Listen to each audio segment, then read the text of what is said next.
こんにちは、スネドラです。あっという間に帰国日になっちゃいました。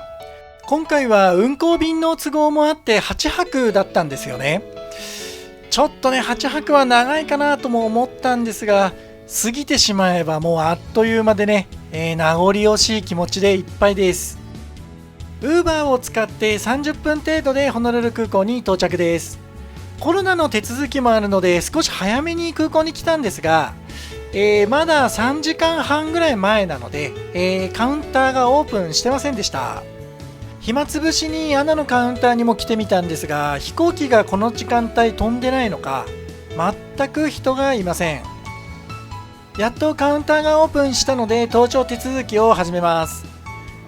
羽田空港のように事前検査みたいのはなくてですね、コロナの陰性証明書と、あと日本から持ってきたワクチン接種証明書の確認をされました。ちなみに桜ラウンジはワクチン接種証明書か48時間以内の陰性証明が必要です。これ48時間以内っていうのに注意ですね。日本に入国する際に必要になるアプリのインストール手順が書かれた紙をいただきます。バタバタしてたら紙がくしゃくしゃになっちゃってちょっと見づらくてすいません。インストールはできればホノルル空港にいるうちに終わらせておいた方がいいと思います。無事発見されました。帰りもファーストクラスなんですが、真ん中下の方に V カードって書かれてるの分かりますかね。これってお金がチャージされた使い切りのデビットカードみたいなもんで、今回座席はファーストクラスなんですが、料理が実はビジネスクラスのものなんですよね。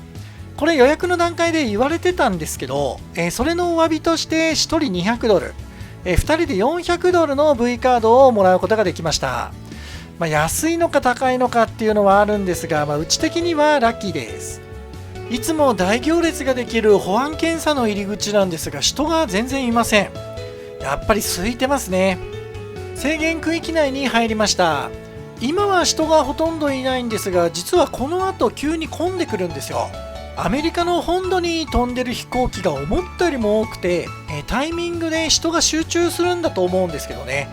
こっちは一足先にウィズコロナになってるようです。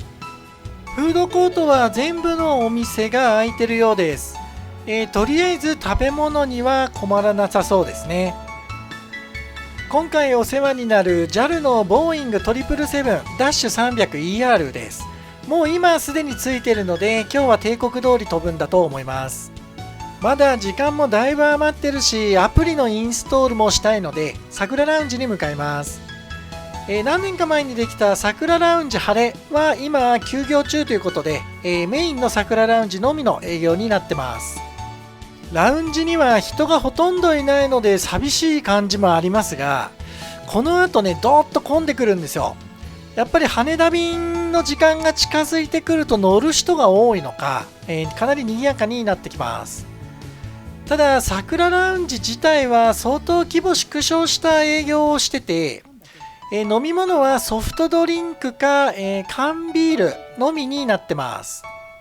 缶ビールがあるだけマシですかね。食べ物はねもっとひどくて、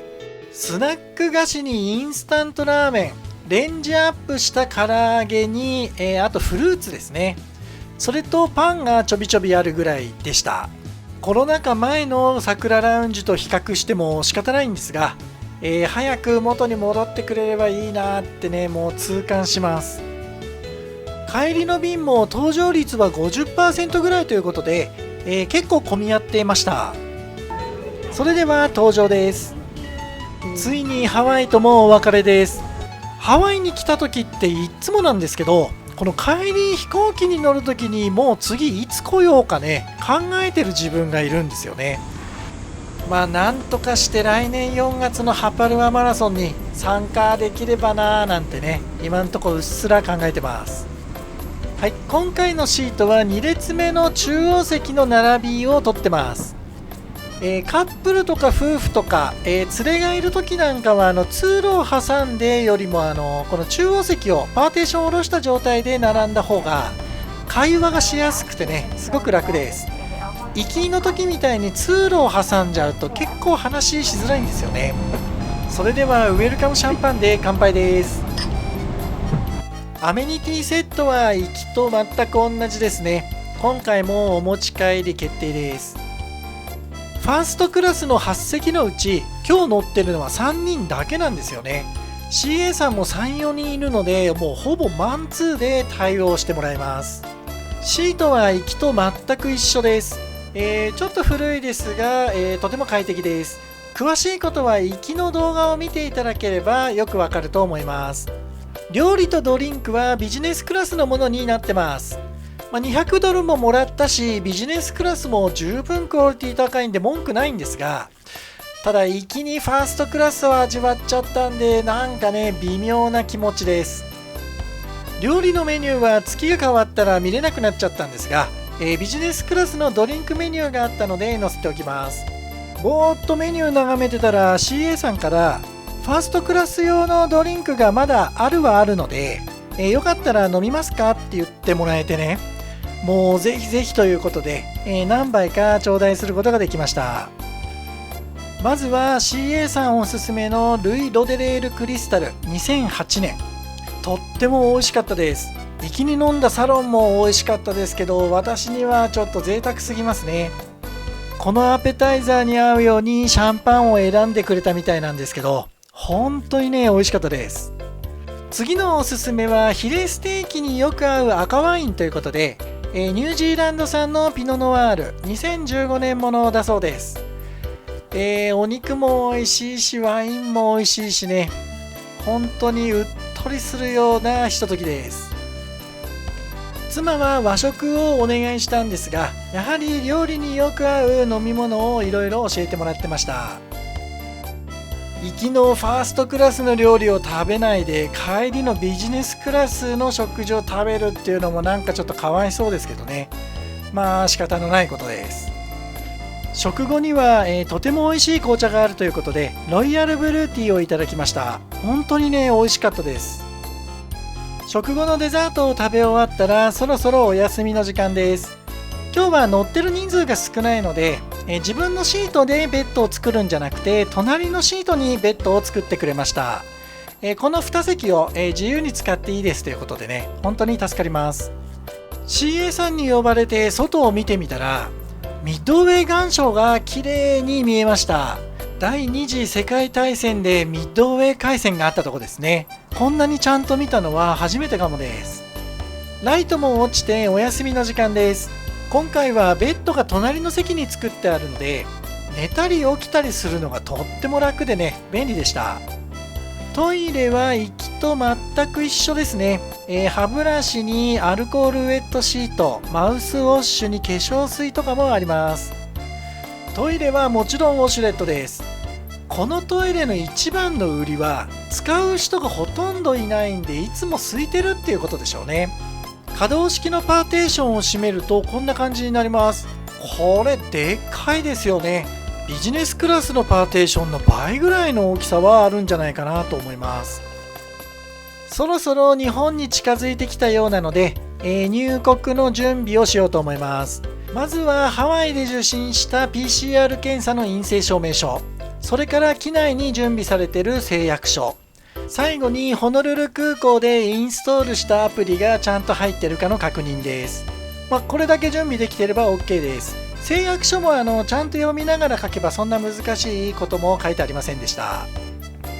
日本に着陸はできたんですが、空港で係員が迎えに来るようなので、それを待ちます。5、6分待ちましたね。いやー大満足のファーストクラスでしたが、もう乗ることもないと思うのでね、これで見納めです。ありがとうございました。お世話になりました。ありがとうございます。飛行機を降りてから PCR 検査を再度受けて陰性が確認できるまで一般のお客様と接触しないようなルートを歩きます。しかもこれ結構な距離を歩かされる上に途中のトイレが封鎖されているのでしばらくトイレに寄れないんですよね。なのでトイレは機内であらかじめ済ませておいた方がいいと思います。この後ですが、書類のチェックだとか、インストールしたアプリのチェックをいろいろ受けて問題がなければ唾液を、摂取して、PCR 検査を受けます。でその検査の陰性が確認できたら、日本に入国という流れになるんですが、この一連の作業すべて撮影禁止なので、撮影はここまでです。だいたいね、ざっくり2時間ぐらいかかりましたね。陰性が確認できた後は、隔離なしで一般人がいるところを歩いていきます。ただし公共交通機関の使用は禁止なので、指定された移動方法か自家用車で移動します。続いて待機場所についてからの流れです。待機場所に着いたらその場所を待機場所として登録を行います。次の日からは毎朝健康状態の報告を送信して、かかってくる電話に出て、自分がちゃんと家にいるよということを、テレビ電話で証明してですね、それと、1日に2回来る、現在地確認、アプリでピコピコっと来たら、すぐに自分の現在地を、クリックして報告すると、こんな流れを14日間繰り返します。一見するとすごくめんどくさそうに感じるんですが、手間自体はそんなにかからないんですよね。ただね、トイレ行くんでも風呂行くんでも部屋移動するんでもちょっと何かするんでもずっとスマホ持ち歩くのって実は結構ストレスで、電話に出れなくて家にいないんじゃないかって疑われるのも嫌だしね。なんですけど、電話も、現在地確認もある程度タイミングに傾向があるようなので、もしよければ参考にしてみてください。今回も最後までご覧いただいてありがとうございました。全10回のハワイ旅の動画はいかがだったでしょうか。もし少しでも何かのお役に立つようであれば幸いです。これからも旅の動画を上げてまいりますので、チャンネル登録と通知ボタンをぜひよろしくお願いします。それではまた。